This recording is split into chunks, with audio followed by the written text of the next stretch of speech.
All right, so no playing today. Got a lot of questions or comments on mouthpieces the other day, and it dawned on me, it's like, a lot of people are probably as confused as I was with regard to the taper.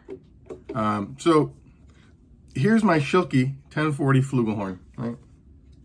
And keep in mind, you don't have to really worry about this for trumpets because trumpets all have the same taper. Unless you get into custom stuff like, Monette or some of the real high-end horns that have custom mouthpieces that are only designed to fit into them, or they're screwed in and integral to the lead pipe, but that's not the case here. So for a typical flugelhorn, you have three options that are out there. You have a standard, you have the standard, which is confusing because the standard is actually the large Morse, which is the Yamaha, so that's the larger. Then you have the small Morse taper, which is the Bach, and then you have a French taper, which it comes on a horn like a Quinault. So I can't show you my Quinault because it actually has a modified lead pipe that accepts standard taper mouthpieces, but I do have another horn that doesn't. So let's just go through these real quick. The first thing I want to point out is that depending on, some of the traditional manufacturers like Bach, Schilke, things like that, depending on when you buy, the era that you buy the mouthpiece in, if you buy it like a used one, it may be very different than what they offer in a new mouthpiece today. So here's a good example. This is the Schilke 13F4 that I was talking about the other day and played in the last video. And if I insert that in here, you can see that that's a perfect fit. And this is the large Morse taper lead pipe receiver for Schilke. And to be clear, on all horns, this little ferrule at the end is what we're talking about in terms of size. Just this little nub on the end. Crazy, right? So you saw how that fit perfectly, right? Here is a modern Schilke 13F4. And look at how that fits. That goes too far down. So this actually fits in the Bach taper, which might be unique to Schilke because, let me just show you, I have that particular taper here. This is the Bach taper. So if you look at these two together now, let me see if I can get that in there. The gap is about the same, but that's putting their new mouthpiece in a small Morse taper and an old mouthpiece in a large Morse taper.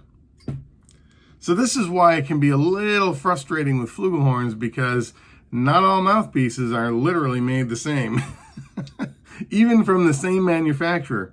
So let's move on though. Let's show some other interesting varieties. So here's a Yamaha 12F3D that I really like. This is an old piece, and this one also fits perfectly in the large Morse taper.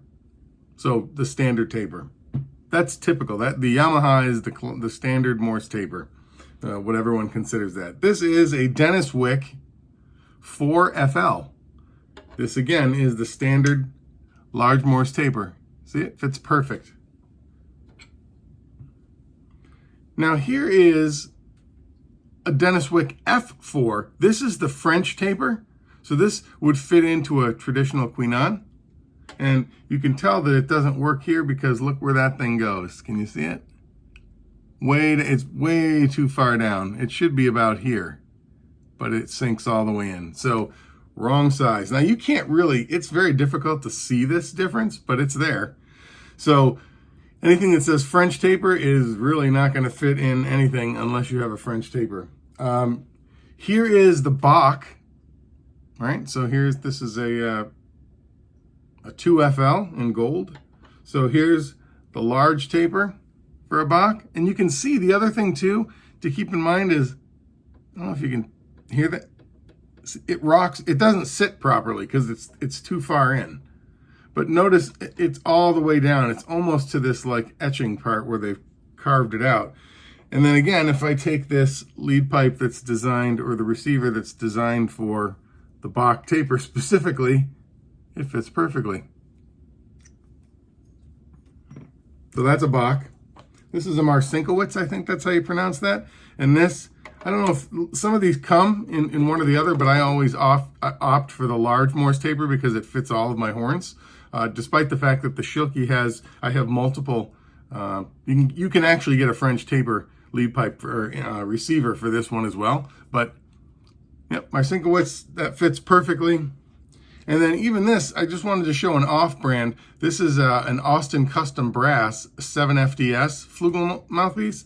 And look at that. That's totally different, right? So that that does not fit the large Morse taper. Here's the Bach taper. And it fits that one perfectly. So you really have to experiment a little bit. And, you know, I always tell everyone to ask questions. There's a lot of choices out there for flugel. This is probably the biggest conundrum of all, is what mouthpiece is going to work in your flugel. Not even what you like on your lips, but what's going to work properly in your horn. So there's a lot of choices out there. The majority of them, if not all, make a large Morse taper simply because so many horns come with that size receiver. But you know, just ask questions when you're buying. I mean, usually people that are selling stuff like this, like me on eBay, will have this kind of knowledge if you have tons of mouthpieces like this, because, you know, like I said, I have hundreds of these things, and I've tried, I think, almost every brand. Oddly, I don't have a Monette because they're so expensive. I'm sure they're wonderful, but to me, it's just like, wow, $495 for a mouthpiece, and like, or even $295, and you're like, well, Garrett, you have hundreds of mouthpieces, so you've spent that much. But yeah, but it's, I guess if I could go do a sitting and try a bunch of them and then find the right one, then I'd be great. But they have so many options over there, it's difficult to just go, yeah, let me get that one, and it's $400, and now I don't like it, now I gotta sell it. Or, you know, a lot of these, you know, like box and stuff, they're like $50. They're really cheap. So, I can get a lot of variety and try them, and they're kind of throwaway in a sense. So that's why I have so many, because I mean, the reality is I play like 3 of these out of all of them, but every once in a while I'll go back, and it's cool to have this big selection so you can try something new.